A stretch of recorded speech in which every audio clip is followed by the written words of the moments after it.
તો સુરતમાં સત્તાના જોરે ગૌચર જમીન પચાવી પાડવાનો ખેલ સામે આવ્યો। સુરતના ડેપ્યુટી મેયરના દીકરાએ જમીન પચાવી પાડવા દાદાગીરી કરી હોવાનો આરોપ લગાવાયો છે।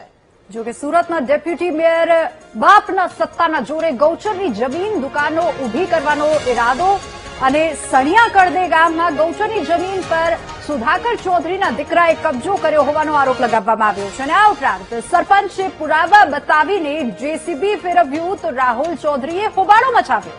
તો સુરતના ડેપ્યુટી મેયર સુધાકર ચૌધરીનો દીકરો છે રાહુલ ચૌધરી। રાહુલે ડિંડોલી પાસે સણિયા કળદે ગામમાં સુડા જમીન પર દબાણ કર્યું હતું। નોનવેજ દુકાનો પાનના ગલ્લા બનાવીને દેતા ગામ લોકોએ વિરોધ કર્યો હતો। જોકે ગ્રામજનોની વારંવાર ફરિયાદ છતાં કોઈ નિરાકરણ ન આવતા સરપંચે કાર્યવાહી કરી છે અને બુલડોઝર સાથે દબાણ દૂર કરવા ગયેલા સરપંચ સાથે રાહુલ ચૌધરીએ બબાલ કરી અને રાહુલ ચૌધરી પોતાના ટોળા સાથે બબાલ કરવા સ્થળ પર દોડી ગયો હતો। જોકે હાઈ વોલ્ટેજ ડ્રામાનો વિડીયો હાલ તો સોશિયલ મીડિયા પર ખૂબ જ વાયરલ થઈ રહ્યો છે, જેને લઈને હવે અનેક ચર્ચાઓએ જોર પકડ્યું છે। બુલડોઝર સાથે દબાણ દૂર કરવા ગયેલા સરપંચ સાથે રાહુલ ચૌધરીએ બબાલ કરી। अरे भाई यहाँ पे पहले नॉनवेज का होटल चलता था, बराबर, तब ये भाई को कोई प्रॉब्लम नहीं था, बराबर। अभी सरपंच साहब हमने पान नो गल्लो एक पान नो गल्लो चलावेलो तो चालू करेलो। આ ભાઈનો ફોન આવ્યો કેમ કે તમારે પાનનો ગલ્લો બંધ કરી દો, આપણે પાનનો ગલ્લો બંધ કરી દીધો। પેલા નોનવેજની હોટલ ચાલતી હતી ત્યારે આ ભાઈને કઈ પ્રોબ્લેમ નથી।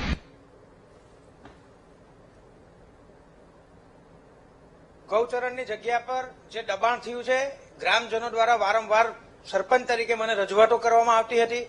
વારંવાર મેં એમને ટેલિફોનથી અને રૂબરૂ મળીને દબાણ દૂર કરવા માટેની મેં વાતો કરી છે।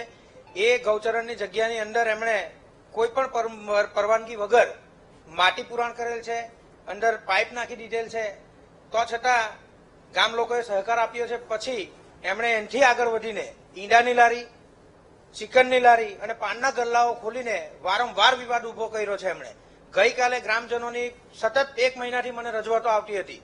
ગામ લોકોએ રજૂઆત કરી, એના આધારે હું એ દબાણ દૂર કરવા જતા એ 70-80 લોકોનું ટોળું લઈને આવીને સોશિયલ મીડિયામાં વિડીયો બનાવીને એમણે ગઈકાલે મૂક્યો છે।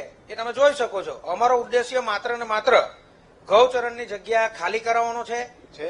અને આમાં જે સુધાકરભાઈ ચૌધરીના છોકરાએ જે જમીન ભાડેથી રાખી છે, એમાં ગ્રામ પંચાયતને વારંવાર ગૌચરની જમીનમાં દબાણ બાબતેની ફરિયાદ મળતી હોય, એના લીધે ગઈકાલે સરપંચશ્રી દ્વારા આ કાર્યવાહી કરવામાં આવી છે અને એ લોકો આ રીતે તોફાન ઉભું કરીને વિડીયો ચલાવો છે। તો એ ડેપ્યુટી મેયરના છોકરાઓની દાદાગીરીને કારણે જ આ બધું ઉભું થયું છે, નહીં તો આ બધો કોઈ પ્રશ્ન એ હટે જ નહીં। એમને જે 10 વર્ષ પહેલે આપેલી હતી જગ્યા નોનવેજ માટે, એ 30 ફૂટના રસ્તા પર જ હતી ને પછી ત્યાર પછી આ ડેપ્યુટી મેયરના છોકરાઓ કે જે જગ્યા ભાડે લીધી છે ને તે લોકોએ ફૂલ દબાણ કરી દીધું છે ગૌચરની જગ્યા પર ને ગઈકાલે દાદાગીરી સાથે એ લોકો વાત વ્યવહાર જસપાલસિંહ સાથે કરતા હતા અને બધાને ટોળું બોલાવીને દાદાગીરી કરતા હતા। અમે ઘણીવાર સરપંચશ્રીને બી રજૂઆત કરી, ગામજનોના યુવકોએ, યુવાનોએ, ગામ લોકોએ સરપંચશ્રીને રજૂઆત કરી કે અહીંયા દબાણ દૂર કરો, તો એ છતાં દબાણ દૂર થયું નથી। તો સરપંચશ્રીએ કાલે આ સ્થળ પર જઈ અને આ પગલાં લેવા પડ્યા છે અને સરપંચશ્રીના એટલા બધા ઘણા વિડીયો વાયરલ કર્યા છે સરપંચશ્રીનું નામ ખરાબ કરવા માટે।